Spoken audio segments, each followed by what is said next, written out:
Hello everyone. So we are Félix and Ronan from the great team from Kaspersky, and we will talk about false attribution situation that arrive in our jobs. So we are a team of about 40 researchers around the globe, mostly focusing on advanced cyber attacks. Maybe you know some of the groups of operation the team has covered for the past few years. And jumping directly to our topic, we are focused on analyzing malware. So at first we were mostly analyzing cybercrime threat and cyber espionage case.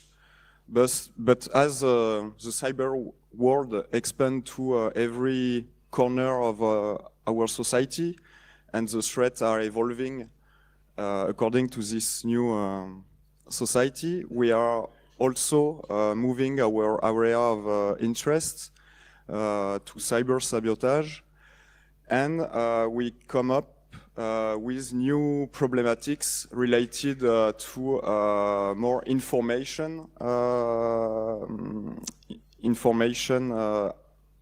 attacks and no more malware, which can, for InfoSec people as we are, pose some problem or new challenge to overcome. So we will talk about false attribution, but first we have to talk about attribution. So it's a very big topic nowadays in the InfoSec area, and it's generally bad or not completely understand. Attribution is not just putting a name or a country name behind a cyber attack. For us, it's first a tool for naming cases or tagging indicators. So you all know the naming problem in the AV industry. We all come up with our name because we all search in our corner, and it takes time to bring up analysis. But attribution for technical people can be useful mostly for tagging your indicator, for driving your anticipation team as well as your reaction team. And for InfoSec executive people, it can be useful to prioritize resources on subjects where they may lack of defense capability. Attribution, so we also, as I say, generally picture ourselves attribution as giving individual name or the name of our army unit, but it's not always useful.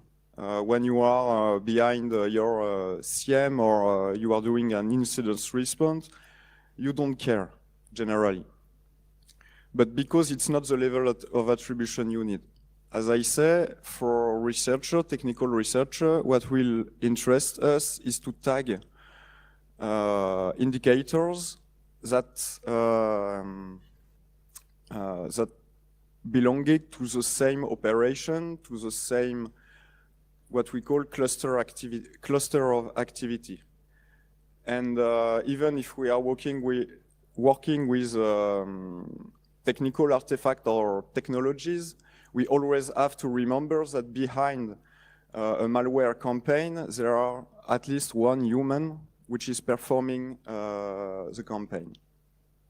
So for regular people, let's say not journalists or government, it will once again help you to better know your indicator, to triage or triage them.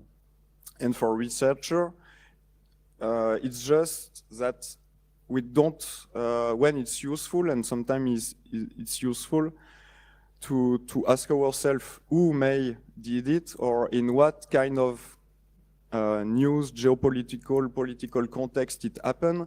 It may lead you to closer to the answer. How we do technical attribution? So it's a very broad and hard topic. So we mostly look at indicators in happening in network communication or artifacts inside malware or tool used by the attackers. And the real cost is time, first of all. And as I say, depending on your activity, if you are doing an incident response, for example, you don't have the time to ask yourself who did it. You just have to stop the fire. And the second, which is sometimes more complicated to explain, it require skills, because pretty much everyone can look at a command and control address, IP or domain name, can look at strings inside a malware, but it requires skills to then go to the next level of abstraction, to the operation level of abstraction, or to the group level of abstraction. And attribution also not only work with technical artifacts, you also have to mix it with geopolitical events or victimology. And that's where it starts to be tricky for technical people like us, is that we are not trained or trained enough compared to other specialties to deal with this kind of information. And all these indicators are logical indicators, apart from the geopolitical one, and they all can be manipulated. So there are a lot of joke about attributing to country X an attack because the C2 server of the IP address of the C2 server was hosted in X country. So that's yeah, pretty good joke. But sometimes it can work. But attribution, as I say again, is not always necessary and is the least thing to search during an incident response. And if you are doing good or bad attribution, in every case, you will lose time.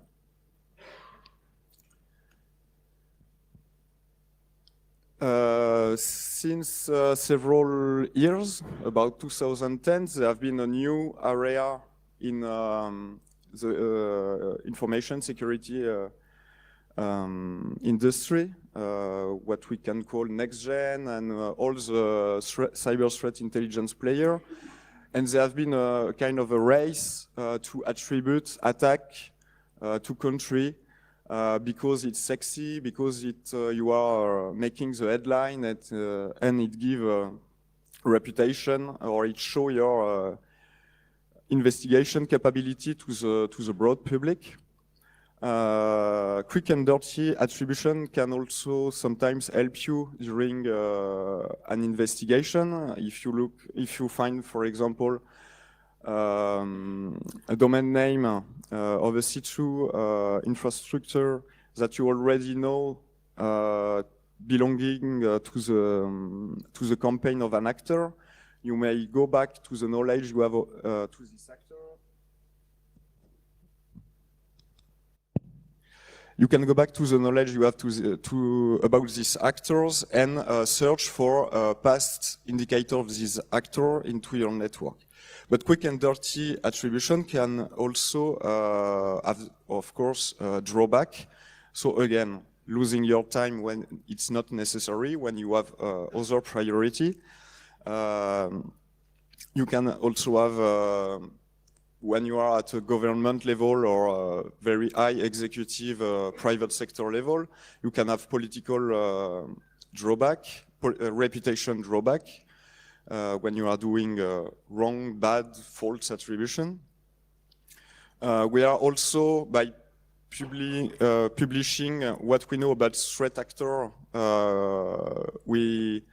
we search to contribute to the overall InfoSec knowledge, but we are also giving the attacker free audit of their infrastructure, of their campaign, and sometimes we even give them in our blog post some advice.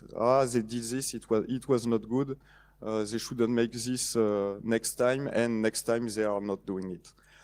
But attribution, the real one, come up with the concept of visibility. So you have to see the things to be sure to have the proof that it was that country or that people. And in our team, you may think that we are with about 40 million endpoints in the world. We have the visibility to do country level or individual level attribution, but we consider that we don't. And that's something that we have really, it's something we have to be really honest about it. We think that AV industry without further capability has not enough visibility to do this kind of attribution.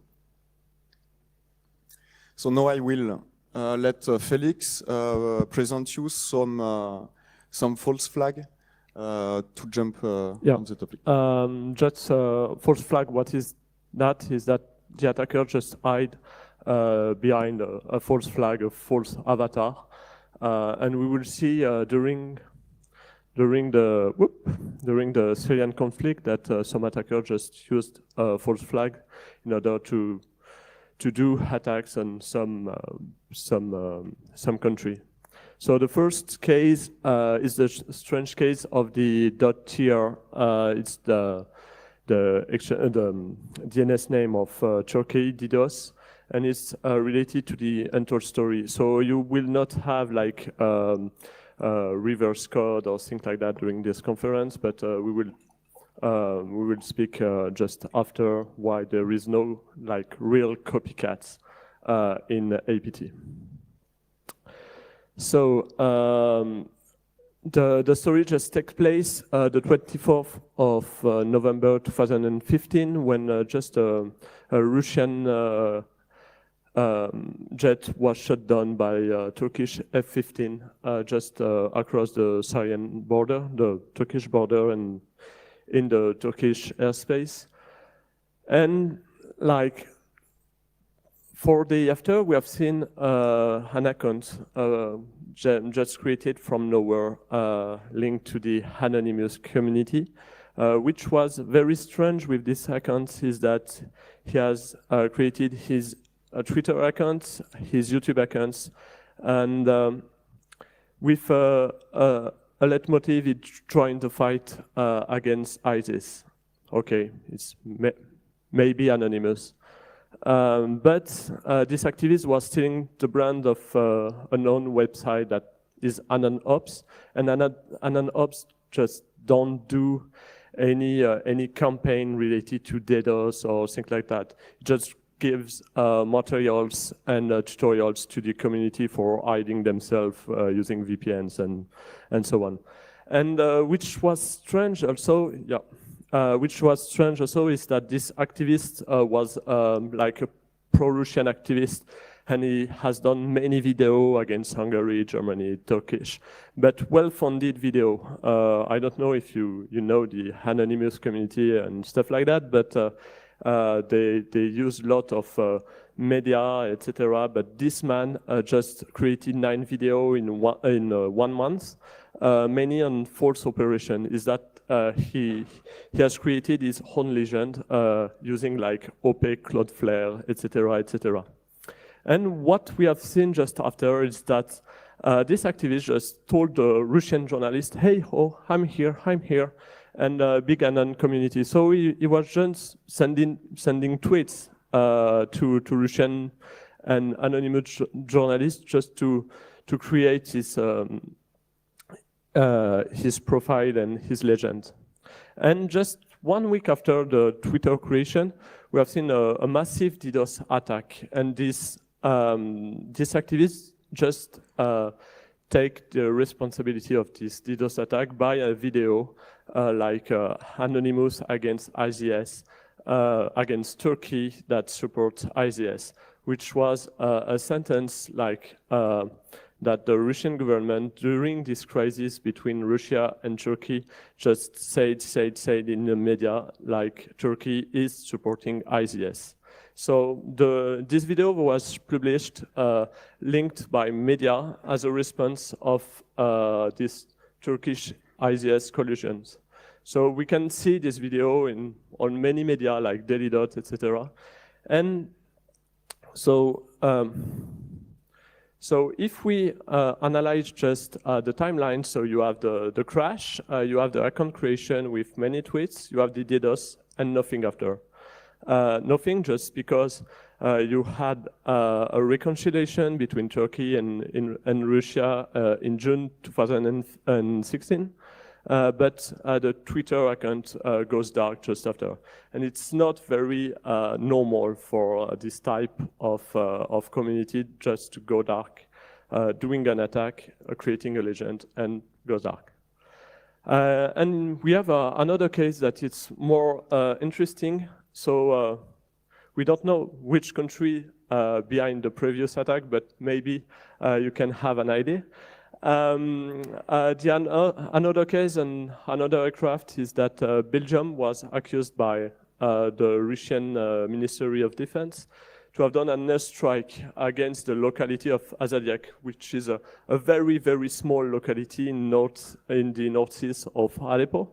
And this airstrike, the Russia just said that the airstrike killed civilians. And which was very strange with that airstrike is that you may know that the Syrian conflict is very mediatized, and each airstrike have some video, etc., but nothing related to that on Twitter, live view a map that follows the Syrian conflict, and other specialist websites. And which was very strange is that this airstrike was mediatized by some Russian news websites, but it didn't make some noise in Belgium till a new account named the Syrian Cyber Army just attacked the RTBF and the standard news websites.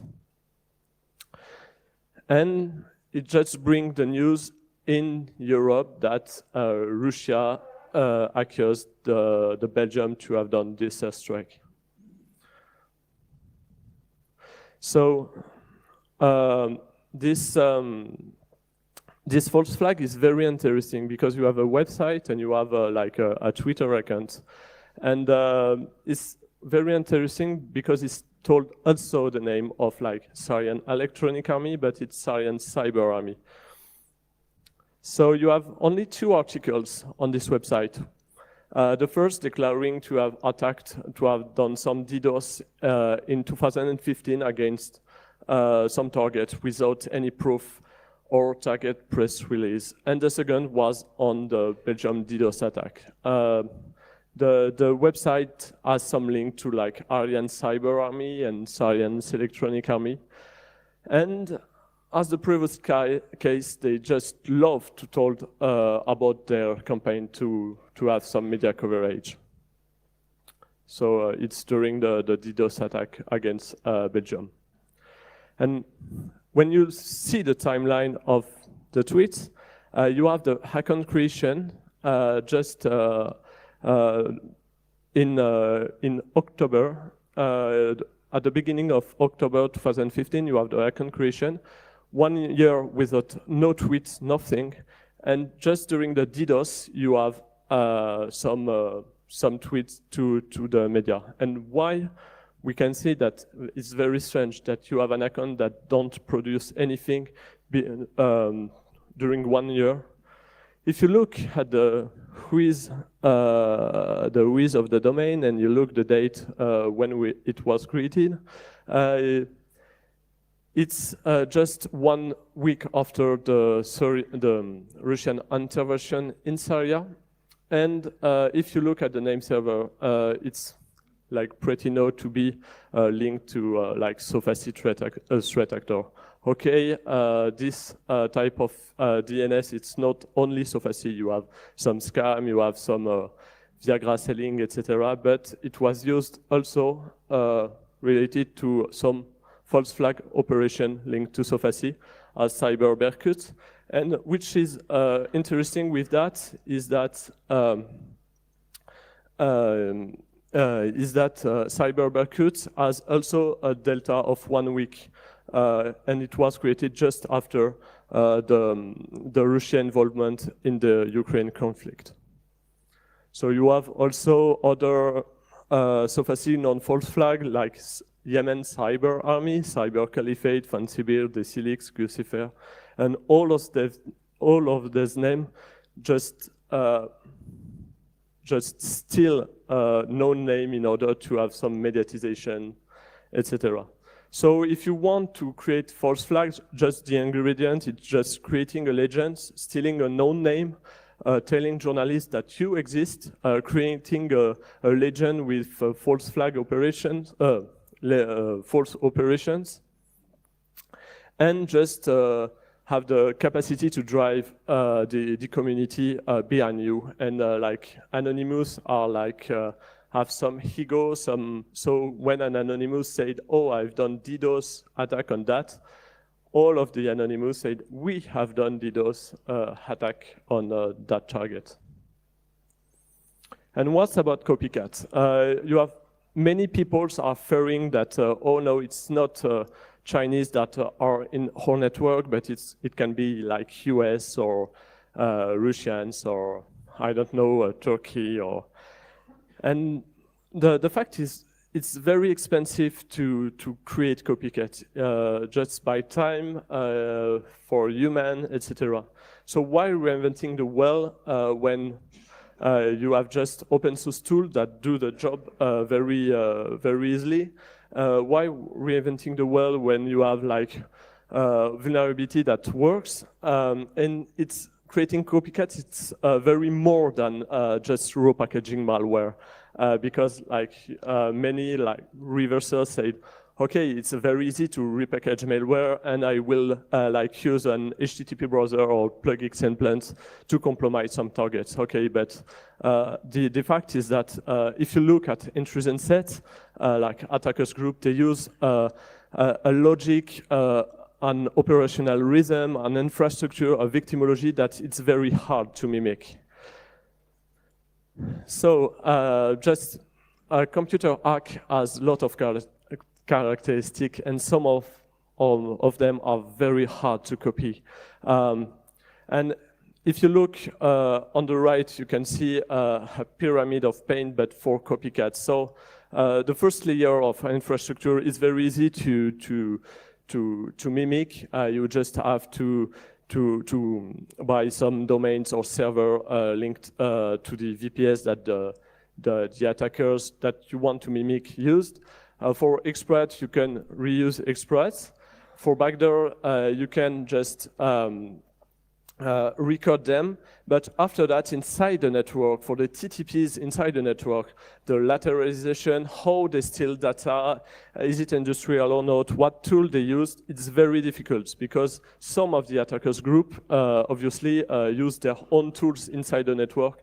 And if you don't know that, if you don't do an incident response, it's very hard to you to mimic this attackers group. So today, we haven't seen a real copycat, just some false flag like in a Guardian of Peace with Sony, with Lazarus that used just Russian word in their malware. But it's just that. It's not a real, we haven't real case of real copycats. And yeah, if you reuse the tool, maybe AV have some signature, so it's very tricky.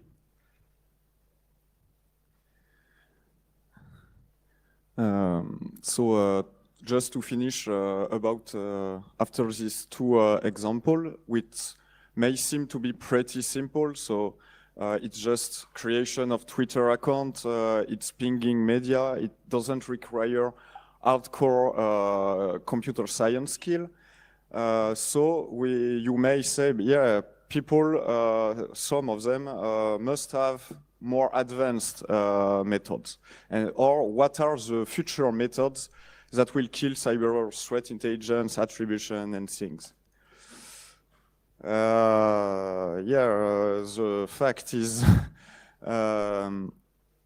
advanced and future method will be the ones that will work. It will not be necessarily more advanced, more technical. You just when you are an intruder, you have a mission, and the mission has to be accomplished. We also, but we can see some trends. The first of one is mercenaria, what we can say consultor world, a new world between consulting and contractor. We can see more and more, or we are able more and more to see that some actors are not directly tied always to the same commanditary. This actor can target one day media company, another day will steal ballistic secrets from a government, and the other day it will intrude into a bank to steal money. And this mercenary, this hacker for hire things, is or may be a way to disrupt the attribution to the very last people that really wanted that intrusion to be done. And we hear a lot about DDoS as a service, malware as a service, but we just have to understand that crime is a service at the base. It's maybe the industry that is most based on return from customer and service-based industry. The second trend we may think about is what we can call SIGINT shoulder surfing, what some of our colleagues called force-party collection. So it's basically you are an attacker with the capability to intrude into another attacker. So why taking the risk to intrude into a network if you can intrude into if you can insert yourself into the campaign made by another attacker? So you just collect the thing the attacker you are hacking is collecting itself. So you have two ways to do it. Passive collection, which will be just listening to the wire, listening to the radio wave on several parts of the network communication, from victim to server, server to attacker. You also have online or post-mortem decipher. But you can also do an active collection, meaning that you are intruding into the attackers. So we have some example where, for example, Crouching Yeti had a PHP backend server, and we found into it a backdoor put by another attacker that will give every victim address to the attackers of the attackers. And if you look at the sample, these net traveler samples, you can find some weird things. And when you dig a bit, you can find a backdoor listening to one of the most lit ports in the world. In conclusion, Mr. Yes, so I think that during like geopolitical crisis, we will see some states just creating unofficial false flag in order to do some real false flag just in the future. False flag exists. We have seen that with Sofacy, but other attackers group just do false flag because the media will think about, like with NotPetya, for example, media will think, oh, it's a cyber criminal attack, and not, really not. But for copycats, obviously, I think that we will not see, thanks, we will not see them because of fourth-party collection. As Ronan said, we can do that with SIGINT access. We can do that just by compromising data centers. We can do that by compromising C2s. So fourth-party collection, I think it's really the future. And I don't know if you have seen the slide of Edward Snowden on that, like I drink your milkshake. It's not a future method, but it's today like a past method. They started like 7 or 10 years ago to do that in the NSA. So it's actual, and more and more, we will see more and more actors doing that without, I think, SIGINT access, and just by compromised the attackers' infrastructures. Thank you. If you have any question.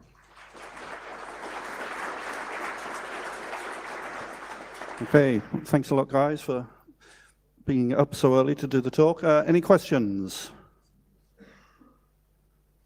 Everybody asleep still? Do you want, well, coffee comes later, but you know. No? I've got a quick question. So you're talking about the skills and things you need to look into this, and you mentioned geopolitics. Does everybody in this room now have to become an expert in geopolitics to be able to interpret this stuff? No, of course. Everyone should have the skill necessary to accomplish his job. But it's true that in some parts now of the InfoSec industry, so we moved after, before 2010, when we were in an information security world, and now, so it may just be for you a fancy or a marketing world, but we are in a cyber security world, which include other area of expertise. And as we say, we are not geopolitics experts. We try to educate ourselves in that direction, and I can just encourage people also to do the same to better understand some attacks outcomes. But in your incident response, it's not necessary. But for our general culture, I think it's really important nowadays to things beyond just the malware things and the network communication. There are a lot of information that are relying on other parts in a cyber tech operation. Yeah, and like geopolitics just allows to anticipate some attacks. If you look like for the 5 years plan in China or stuff like that, you can see the sector that will be targeted by attackers. And like if you look at intrusion set, they are part of entity, state entity or private sector, but they have an operational rhythm of attack. The contractor are driven by other industries, so it's very interesting to have some like geo-economic 101 or stuff like that, just to understand that when there is a fusion between two big society, it can be interesting to look in the network to see if someone is interesting about that. But well, I think for us, when we have to deal with nation state attacker, and it's obviously one stuff that we have to have some skill. Thanks. Any other questions? Okay, I expect more questions after you've all had coffee, okay? Okay, well, thank you again. Thank you.